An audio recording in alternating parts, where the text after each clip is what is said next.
आज हम DAVV university का फाउंडेशन कोर्स का योगा एंड मेडिटेशन पेपर पढ़ने जा रहे हैं। ये बीकॉम फर्स्ट ईयर का मई जून 2023 का पेपर है। अब हम देखते हैं हमारा फर्स्ट क्वेश्चन क्या है।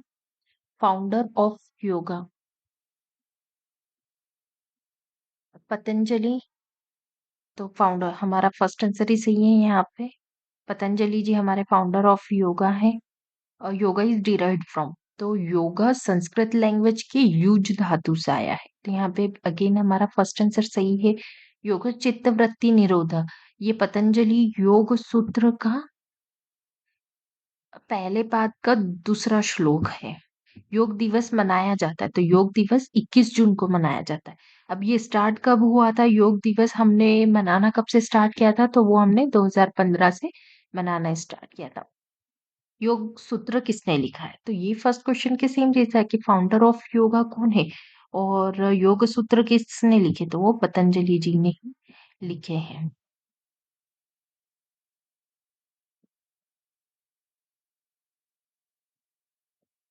सबसे प्राचीन ग्रंथ है, तो सबसे पहले आया था हमारा ऋग्वेद, यजुर्वेद, देन सामवेद और फिर आया अथर्ववेद।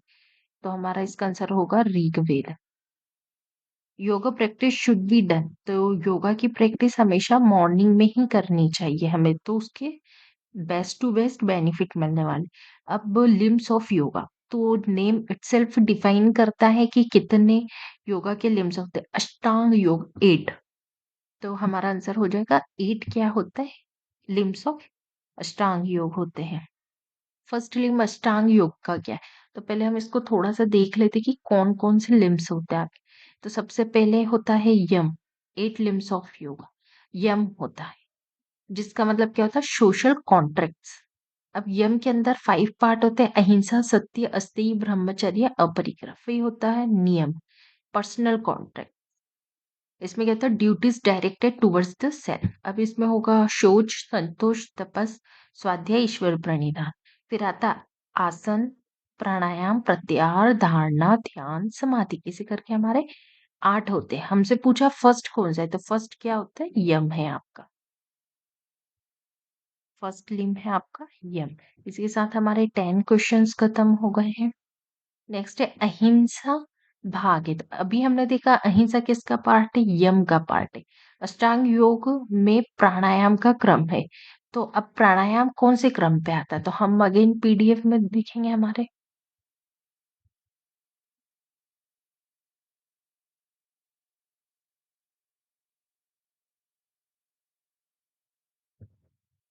प्राणायाम कौन से नंबर पे, आपके 4th नंबर पे, तो हमारा आंसर हो जाएगा 4।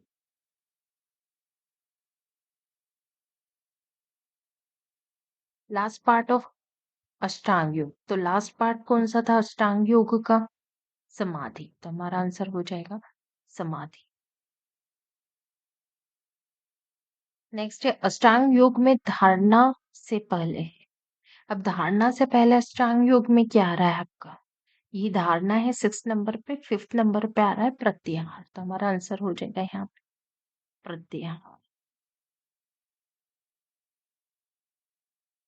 किस प्राणायाम में भंवर की ध्वनि आती है, तो ये नाम कुछ समझा रहा है, भ्रामरी। भ्रामरी प्राणायाम में भंवरी की ध्वनि आती है। प्राणायाम में आयाम मीन्स क्या होता है, आयाम मतलब क्या होता है, एक्सटेंड करना, मतलब विस्तार करना। शीतली प्राणायाम कोल्ड के लिए होता है। शीतकारी प्राणायाम हमारी बॉडी को क्या देता है, कोल्ड देता है। रेचक मीन्स इन प्राणायाम इस, तो हम ये पीडीएफ के थ्रू समझेंगे इसको।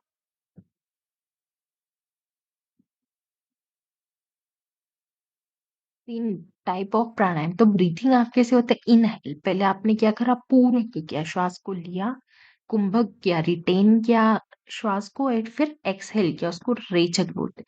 अब इनका रेशियो क्या होता है, 1:4 रेशियो 2 होता है। इसको हम लिख के रख लेते हैं, 1:4:2। ठीक है, तो हमसे पूछा था क्वेश्चन में रेचक का, तो रेचक का क्या होता है, rechak means pranayama in to exhale. इसके साथ हमारा आंसर हो गया ए। हमने 5 मिनट में 19 क्वेश्चन कर दिए हैं। अब कुंभक मीन्स इन प्राणायाम इस, कुंभक मतलब क्या होता है? होल्ड ब्रीथ, ब्रीथ को होल्ड करके रखना। पलावली इस, पलावली क्या होती है? टाइप ऑफ प्राणायाम होता है। ये हम देख लेते हैं टाइप ऑफ प्राणायाम में। ये पलावली टाइप ऑफ प्राणायाम देख रहे हैं हम। अब होती है internal retention, external retention, isolated.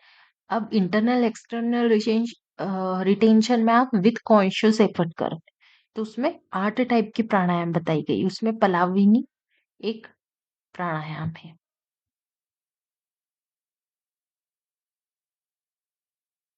Cleansing process मतलब षटकर्म। षटकर्म का नाम से समझ में आ रहा है, षट मतलब छह, छह क्रिया की जाती किसके लिए? क्लिंजिंग प्रोसेस के। इसको बहुत शॉर्ट में हम समझ लेते हैं। ये छह शुद्धि क्रिया, छह शुद्धि क्रिया षटकर्म बोलते, क्लिंजिंग प्रोसेस बोलते इंग्लिश। धोती, बस्ती, नेति, नौली, त्राटक, कपालभाति, ये उनके सब पार्ट्स हैं। तो हमने लगा दिया छह। कपालभाति क्या अभी देखा हमने क्या है? यहाँ ऑपरेटिंग प्रोसेस लिखा है, जबकि ये होना चाहिए क्लिंजिंग प्रोसेस। नौली, नौली क्या है? बंद है, आसन है, क्लिंजिंग प्रोसेस है। अभी देखा हमने क्लिंजिंग प्रोसेस है। इन नौली वी कॉन्ट्रैक्ट अवर मसल्स। तो रेक्टी मसल्स जो होती है वो आईज में होती है, लेकिन जो नौली क्रिया है, तो नौली क्रिया में क्या होता है? पेट से संबंधित होती है। हैमस्ट्रिंग मसल्स, तो जो हमारी हैमस्ट्रिंग मसल्स होती है वो हमारी थाइस के बैक साइड होती है। बाइसेप मसल्स तो आप खुद जानते हैं सब लोग, तो हमारा आंसर क्या हो जाएगा? नन। क्योंकि इसमें जो नौली में जो संकुचन होता है पेशियों का, वो होता है आपकी एब्डोमेन मसल्स का। दंड, अब दंड क्या है? आपका मुद्रा है, प्राणायाम है, धोती क्रिया है, बंद है। तो ये है धोती क्रिया। अब दंड क्या होता है?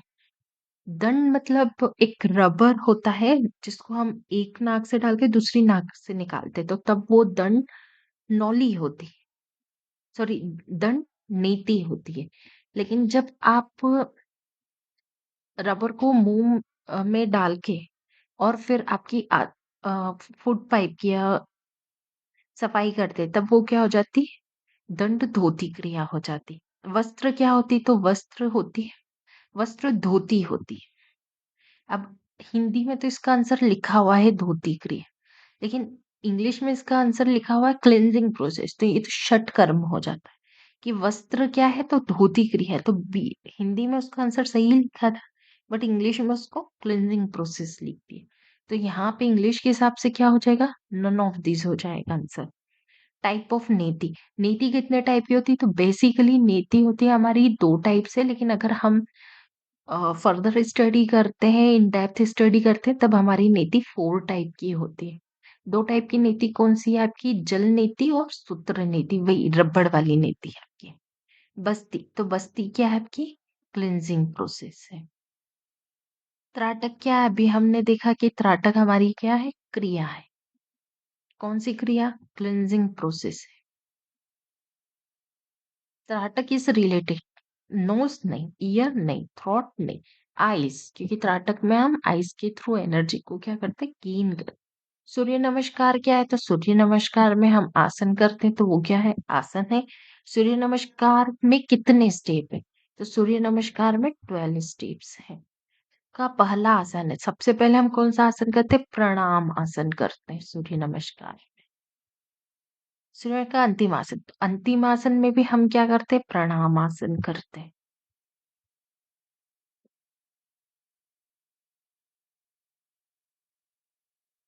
Which one of the following is a relaxative आसन? रिलैक्स, कौन सा आसन करने से रिलैक्स मिलता है? मकर आसन से नहीं, हलासन से भी नहीं, नौकासन से नहीं, वज्रासन। जब आप वज्रासन की मुद्रा में बैठते हैं तो वो रिलैक्सेशन का आसन होता है। ईडा नाड़ी होती है, तो हम नाड़ी के बारे में थोड़ा सा देख लेते हैं कि हमारी नाड़ियां कितने प्रकार की होती है। जैसे पिंगला नाड़ी, तो पिंगला नाड़ी आप देख रहे हो रेड है, मतलब ये उष्णता का प्रतीक है। उष्णता मतलब गर्मी या गर्म से रिलेटेड है। ईडा, तो ईडा हम आपकी किस साइड दिख रही है? लेफ्ट साइड दिख रही है। और ये आपका ब्लू कलर से दिख रहा है, मतलब ये आपके कोल्डनेस का प्रतीक होता है।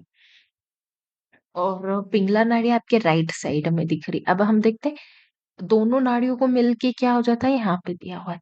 ये बीच में येलो लाइन दिख रही है सुषुम्ना नाड़ी की। दोनों नाड़ियां जब बैलेंस हो जाएगी तब सुषुम्ना नाड़ी एक्टिव हो जाएगी। ईडा नाड़ी इज सिचुएटेड एट। अब आप इसका आंसर दे सकते हैं कि ईडा नाड़ी किस साइड सिचुएटेड है? Left side. मिडिल में कौन सी होती? अभी मैंने बताया जो येलो कलर की नाड़ी थी सुषुम्ना नाड़ी। जब ईडा पिघला दोनों बैलेंस हो जाएगी तो आपकी सुषुम्ना नाड़ी एक्टिव हो जाएगी। Asan practice in prone line. Prone line मतलब क्या होता?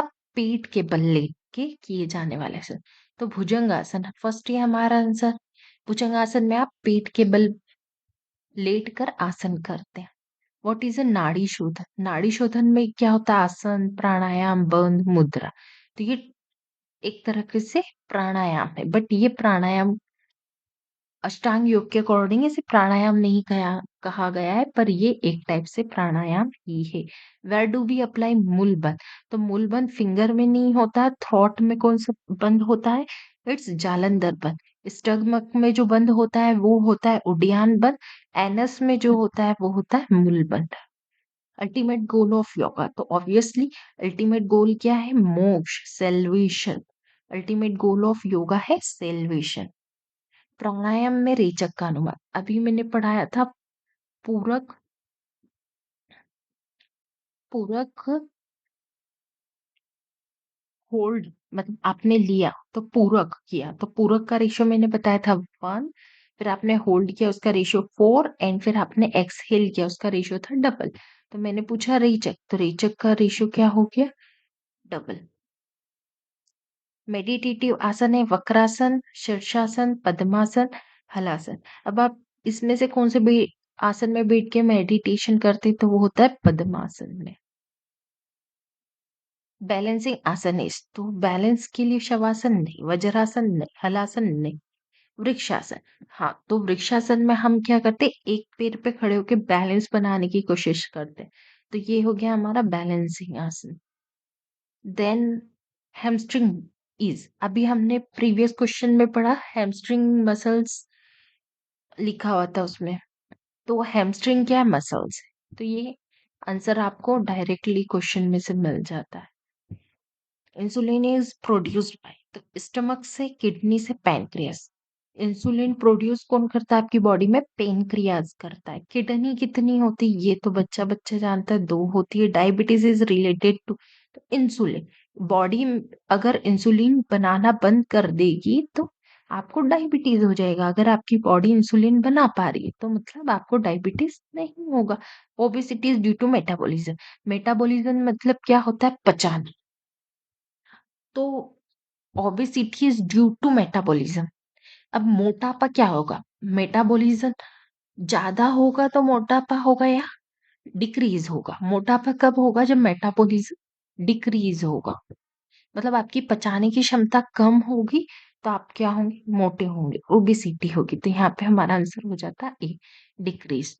तो गाइज, अब आपको मेरा वीडियो पसंद आया है तो आप लाइक कर दीजिए, आप मेरे चैनल को सब्सक्राइब कीजिए और अपने सभी फर्स्ट ईयर के फ्रेंड्स को ये वाला वीडियो शेयर कीजिए।